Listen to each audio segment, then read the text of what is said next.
All right, everyone, welcome to Theologically Recovering. This is part of the Rise Addiction Recovery Program.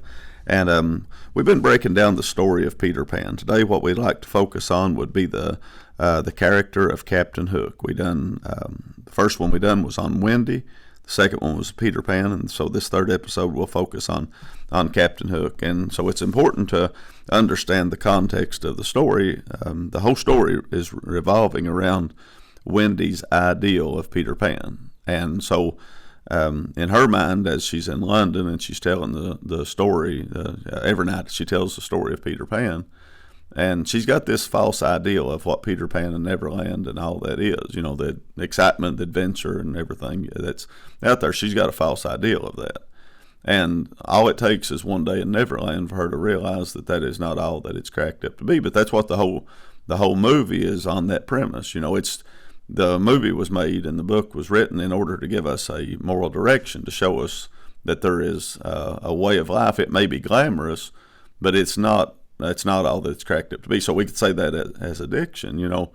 Maybe there's this false ideal that if you do this or part of the parties or whatever, you could be part of the crowd. But once you get there, you may realize that, and eventually you will, if it don't turn you into a braying donkey like Pleasure Island of Pinocchio, if you, once you get there, you'll realize that it's not everything that it seemed to be. So Wendy has this idea of what Neverland and Peter Pan is, and so she has to go, and that's the whole premise of the movie, is to take her into Neverland, take her to that spot, let her figure it out for herself, and then she'll want to come back home.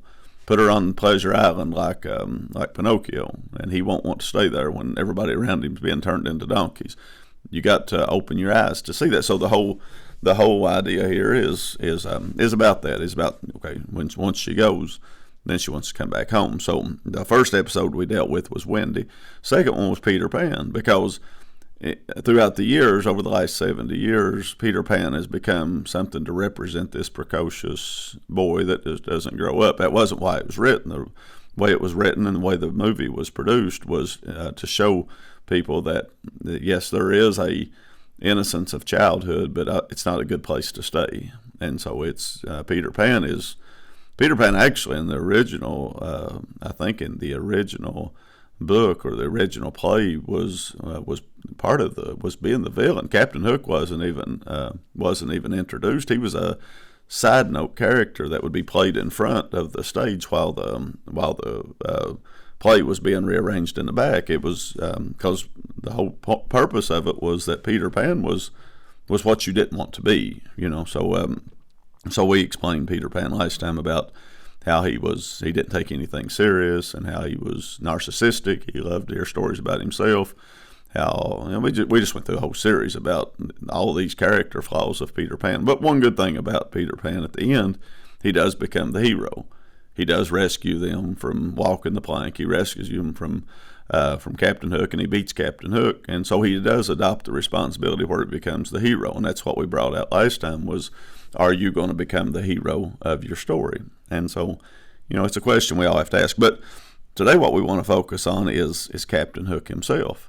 Because Captain Hook is the exact opposite of everything that Peter Pan is. I mean, as far as they're both villains in the way. I mean, Peter Pan is more portrayed as kind of a hero figure, someone that's just naive, and they're both technically the things that you do not want to become.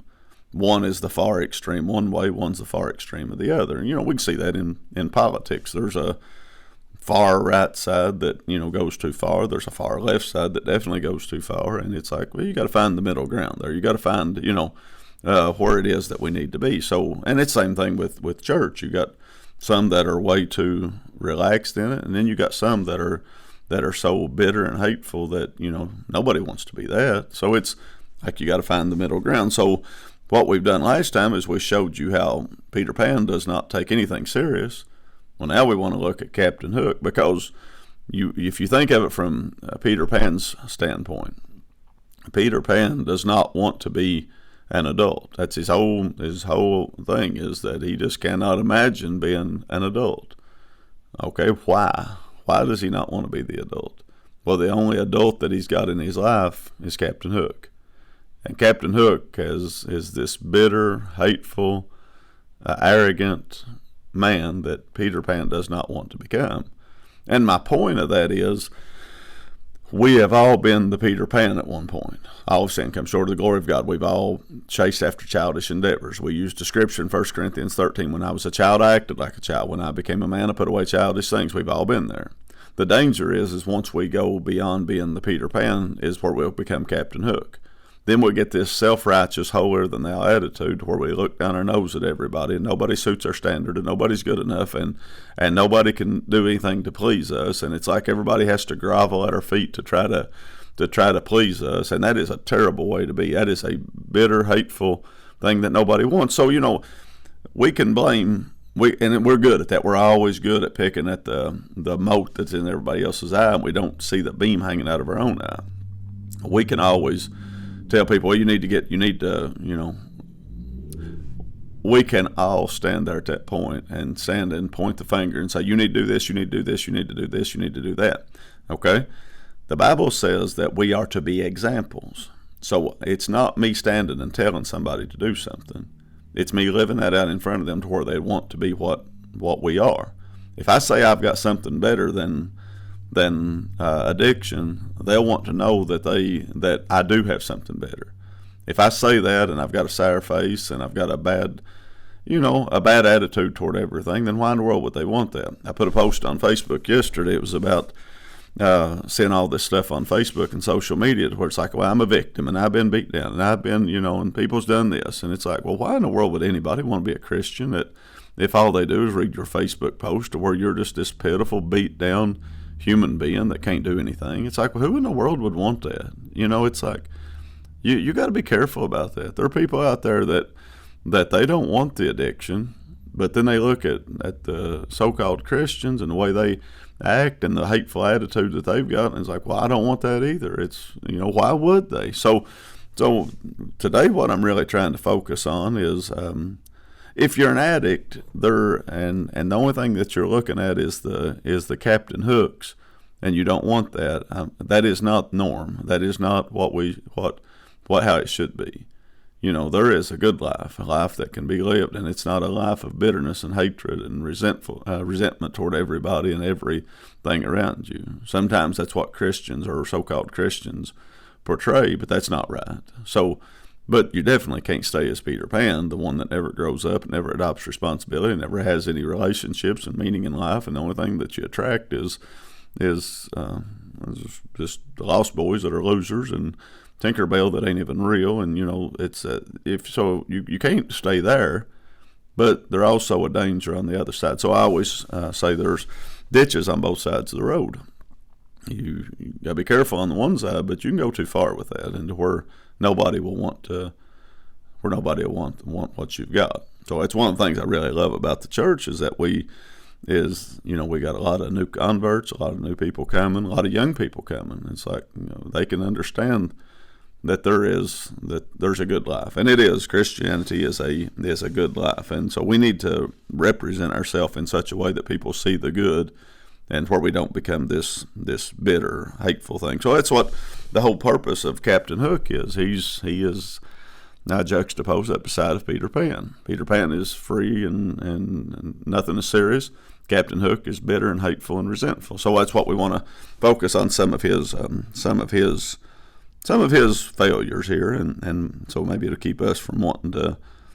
Maybe it'll make us at least examine our life to make sure we're not like that. So, first thing you do is that we see is he yells out, "Blast that Peter Pan!" It's one of the first things that Captain Hook says, "Blast that Peter Pan."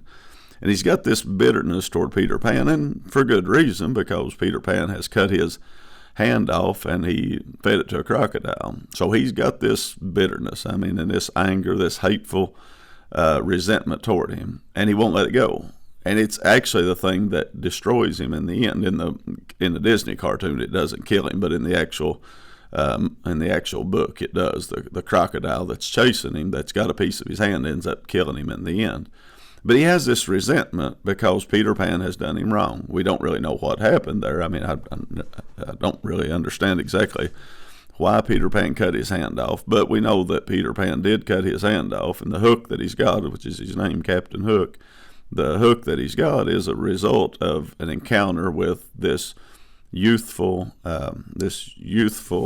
Peter Pan that Mr. Smead, his first mate, tells him. He says, well, he done it as a childish prank. So again, it kind of gives you an insight to why Captain Hook is the way he is. Peter Pan done it as a childish prank, but it had an effect on Captain Hook. He had to live the rest of his life without a hand, but it turns him into something. It turns him into this monster that only chases, that's after Peter Pan, that's after anything of the youth. And we see that when Peter Pan comes flying it back into Neverland. He's went and got the darlings. He's got Wendy and John and Michael, and they're flying in, and he sees Peter Pan, and he says something about it. It says, oh, he said, it is Pan. They said, Peter Pan, ahoy. And he said, it is Pan. And he said, with more of those scurvy brats, he said, pipe up the crew. So it's like as soon as he sees a kid, it's like them are brats. I'm not even, if they're with Peter Pan, I've already got them figured out. They're, and so he's this bitter, it's this bitter older person that is resenting the youth. And I've seen that a lot. We see that in church. The youth can never do good enough. It's like, oh, it's always the past was better. It's like they're part in the Bible where it says, how do you see why is it that you see the temple as nothing? And the reason why is because they said, if you'd seen it in Solomon's day, if you'd seen the temple before. And he's like, why are you looking at it like that? He said, I tell you, the glory of this latter temple will be greater than the former. He was saying what's coming is going to be even better than what was in the past. And a lot of times people, they live only in the past. Everything they talk about, well, used to. I get so sick of hearing used to. It's like, okay, used to do a lot. I'm 40-year-old. You talk about something 50 years ago, I wasn't even born for that. You can't live on the manna of yesterday. It's a Christian principle. When the manna would fall in the wilderness, they gathered it for that day, and they eat it that day, and they didn't gather it for multiple days. You couldn't live on the manna of yesterday because it turned to worms. You can't live in the past. If that's all you do is live in the past, that's what Captain Hook is. Captain Hook, the whole issue, something is chasing him. Time is against him. The tick-tock that's in the crocodile. The crocodile has swallowed the alarm clock. That time is against him. That thing is chasing him. That resentment is only growing in him, and it is destroying him and will eventually destroy him in the end. So, there's a danger of going after pleasure and everything, but there's also a danger of being so resentful and hateful toward everybody that nobody wants what you got. I mean, why would the addict want to come and get out of their addiction if all they see is this hateful, bitter resentment in people that's got out of it? You can stand and you can just have this hateful attitude toward it. And you hear some people, it's like the only thing they do is they glamorize the thing back there. It's like they glamorize their addiction. So there's a danger of not properly formulating time. So that's what happens, is that he has this hateful bitterness toward Peter Pan. The book says that they had anchored their ship at Neverland. They had the option. It wasn't like Neverland was a continent that they couldn't get away from. It wasn't like they was stuck there. They could have sailed away from Neverland.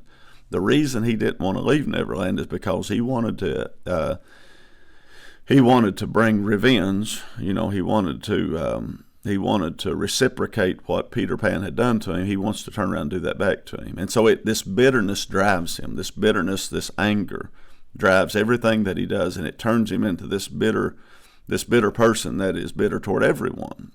And so the crocodile that is after him, the reason why the crocodile ends up getting him is because Captain Hook won't leave. See, Mr. Smead tells him in the movie, he says, why don't we leave here? He said the crew's getting restless. And he said, we'd be a whole lot happier and a whole lot healthier if we'd leave here. And he is giving him some foreshadowing of what's coming. And, if Captain Hook had listened to him, he wouldn't have been eaten by the crocodile. But he won't listen to him. Instead, he wants to stay right there with that bitterness and hatred, and he wants to dwell on that. And because he won't sail away, it gets him. The Bible tells us that Cain and Abel, they both offered sacrifices to the Lord. Well, God tells Cain, when Cain's sacrifice is not accepted because he didn't do what he needed to, he said, if you do good, will you not be accepted? But if you don't, sin lies at the door. And what the word lies at the door literally translates as is sin crouches by the door like a predatory cat waiting to consume you. And he said, and its desire is for you, but you can't overtake it. Or, King James, I forget how it's worded in the King James, but what he was saying is that that feeling of that sin that is inside of you because of bitterness and hatred and resentment toward your brother, and that God accepted him and not you, is waiting. That bitterness is waiting at the door. That sin is waiting there, waiting to pounce on you. It says you can get dominion over it. You can conquer it. But if you're not careful, it'll devour you. And so Captain Hook could have sailed away. All he had to do was pull the anchors, open the sails. Everyone was, all of them was wanting him to leave. But he wouldn't do it. He said, nope, I'm going to stay right here until I can get my revenge. And I've seen people do that. I've actually been the recipient of that, and maybe I've even done that to people. I don't know, but I do know that they've some. It's like, you could get help, but instead you're so consumed with trying to destroy that you're not being any help to anybody. So it's a danger there, and I better leave it at that. But he has this bitterness that drives him, and he's bitter toward everyone. One of the first things that happens is he sees one of his own men, one of the pirates that was serving him, so to speak, up on the crow's nest, and he's singing and he's playing music, and he's saying, it's a pirate's life for me, and he's having a good time. Captain Hook pulls a gun out and shoots him. He's like, I don't want to listen to that. I don't want anyone else to be happy around me. It's like, I'm going to be bitter, and I want everybody else to be just as bitter and sour as I am. So anyhow, there's a whole dialogue that goes along with it. I'm not going to be long with this one, but it was just Captain Hook is angry because Peter Pan has throwed his hand to the crocodile. Well, the crocodile, it says, but throwing it to the crocodile, Captain Hook says, he said, that cursed beast liked the taste of it so well that he's followed me ever since, licking his chops for the rest of me. And he's saying it's got a piece of me, and it's wanting the rest of me. Well, our past does have a piece of us. We talked about coming out of Pleasure Island, and about we got the scars that comes from Pleasure Island in Pinocchio's story. We got the scars that comes from that. We still got the donkey tail, the donkey ears.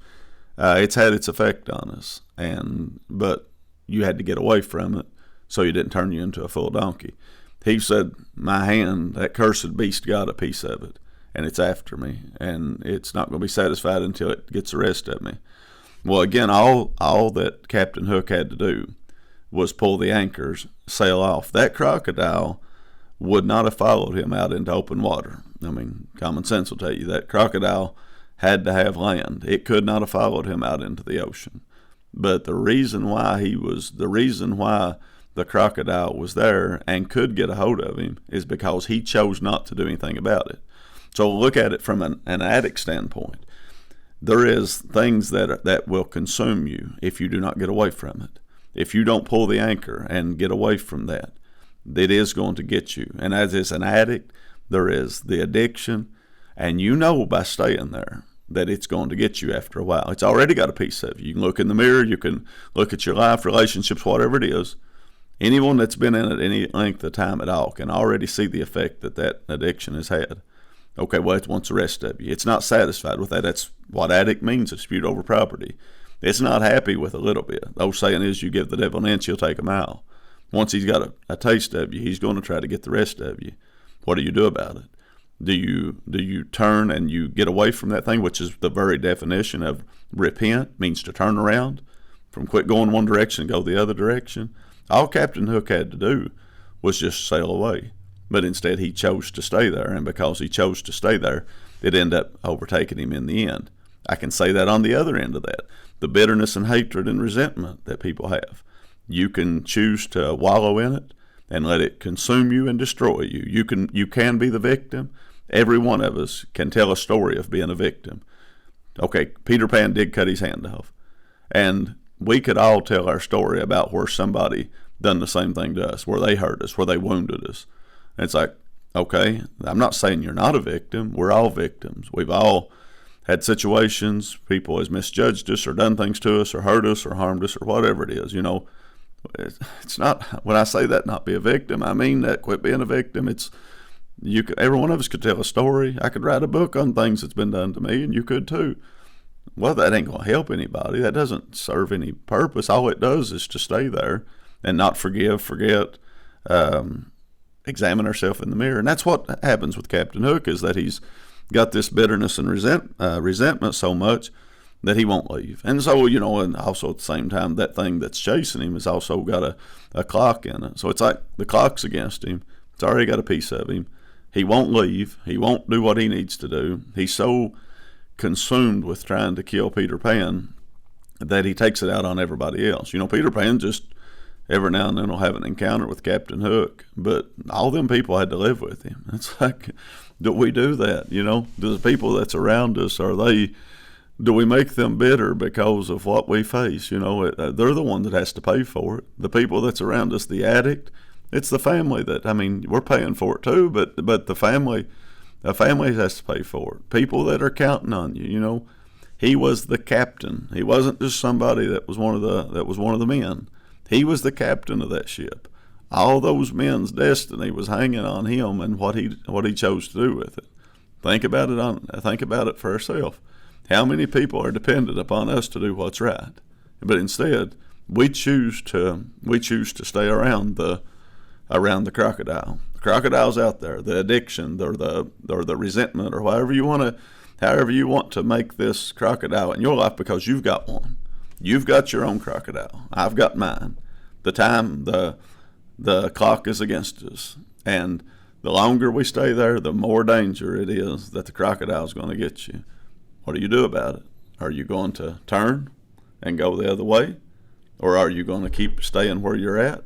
And the old saying we use, the definition of insanity: do the same thing over and over and expect a different result. If we don't ever do anything about it, that crocodile's going to catch you eventually. And in the story, that is exactly what he does. He ends up getting him in the end. He ends up swallowing him, and so there's we see this with Captain Hook, and I'm about done here. But a couple other things that Captain Hook does is that he also has this such high view of himself. Everybody that he talks to, he calls him a blithering idiot or a fool. It's one thing after another. Everybody that he talks to, the guy singing that up on the thing that's happy, he shoots him. It's like, I don't want to hear that.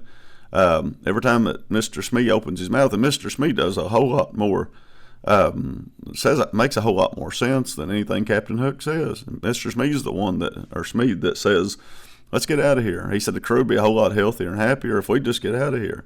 Well, he calls him a blithering idiot. Every time he opens his mouth, he calls him an idiot. And it's like he takes this out. And, we've been around them people. It's like they have such a high view of themselves. They look down their nose at everybody, and it's like everybody else is a fool, no matter what they try to tell you. They can't give you any help, can't give you any counsel. It's like they try to help you, and all you do is you look at them. I've had plenty of people like that, that they'll come and ask you for help. As far as, some advice or whatever, and I give it to them, and it's like, you can tell at that point, they're like, well, thanks for the advice. They're the one I asked for it, but it's like, thanks for the advice, but I think I know better than you do. And maybe you do. I'm not saying you don't. I'm just saying that if it's godly advice or if it's good counsel, you might ought to listen to it. But if not, it's, you got to judge it. But everyone to him, nobody can help him. Nobody can give him anything. I've sat in the pulpit for years and preached to people and tried my best to help them. They ain't listening to anything you say. To them, it's, you idiot. It's, you don't know my situation. We try to help people, and some people do get help. But at the same time, there are a lot of Captain Hooks out there. They won't leave and do what they need to do. They won't, they got this bitterness and anger and resentment, and I'll say that, and I'll say it on record. There is a whole lot of Christian people, or so-called Christian people, that they are the most bitter, hateful people that you'll ever encounter. And what does that do? Why in this world would anybody want what they've got? And that's the whole premise of the story is that he is sitting there or Wendy is sitting from an outside view. She's looking at two different men, so to speak, And she doesn't want to become Peter Pan because Peter Pan doesn't take anything serious. I mean, one day in Neverland, she's like, I've had enough of this. But also, it wasn't just what Peter Pan was doing. She was also looking at Captain Hook, So she's seeing the bad side of staying a child. She's also seeing the danger of becoming something as an adult that she sure don't want to be. And it's like, she needs that. She needs to confront that. So as we move through life, you've got people that you should surround yourself by, people that you should admire, and like I said, Paul said, follow me as I follow Christ. It's like, well, there's a good example to go by, and you just got to weed out the ones that are not good examples. Just find out which one that is not, that you don't want to be like. And that's, at the beginning of it, she thinks it'd be good to be like Peter Pan. By the end, she's like, no, I don't want to be that, but I definitely don't want to be Captain Hook. And so she's ready to go back home. When she goes back home, and, she wakes up, whether it's probably a dream that she was having, but when she wakes up, she's like, okay, I'm ready to grow up now. And just a few hours before that, she didn't want to grow up. So it was just this encounter with Neverland made her realize that she was ready to take her place in the world. And that's what the movie's about. It's about, okay, you can't stay a child, but by growing up into adult, make sure you don't become Captain Hook of it. Make sure that you don't get this whole hateful, bitter attitude, and like a lot of adults get, like a lot of us could have if we're not careful. It's like, well, I don't want to be that, but also don't want to be Peter Pan. Get in the middle of the road here. Don't fall in the ditch on one side, don't fall in the ditch on the other.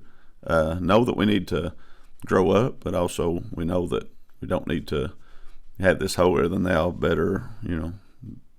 One thing I really love about the program, and I'm going to close with that, I could use more, but one thing I really like about the program is when people come over to the church, it's like, last night we had a really good meeting, and so everybody came that was there, and they enjoyed the fact that they could go somewhere and open up and be honest and say that they've got problems and issues, and could have a talk with it, and so they realized that we're all struggling, we're all trying to find our way in this thing.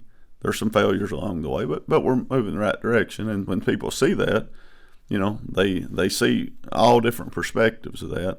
It lets them choose, and that's what we want. I've said that with the Pinocchio series so many times. I don't want anyone becoming a hypocrite, actor in a play. I don't want that at all. I sure don't want you in bondage. I don't want you to be a donkey on Pleasure Island that's sold to the salt mines, but I don't want you also just to become the actor where you're mimicking everything. I want you to have find your place in the world, and to look at everything, look at it all and weigh it out, become the real person, grow up, adopt responsibility, and I believe it'll move you in the right direction, and I believe your help will be there, but it's what are we going to do about it? Are we going to choose set before you life and death, blessing and cursing? That's what the Bible says. Choose life that both thou and thy children may live. You've got a choice. What are you going to do about it? So we love you. God bless.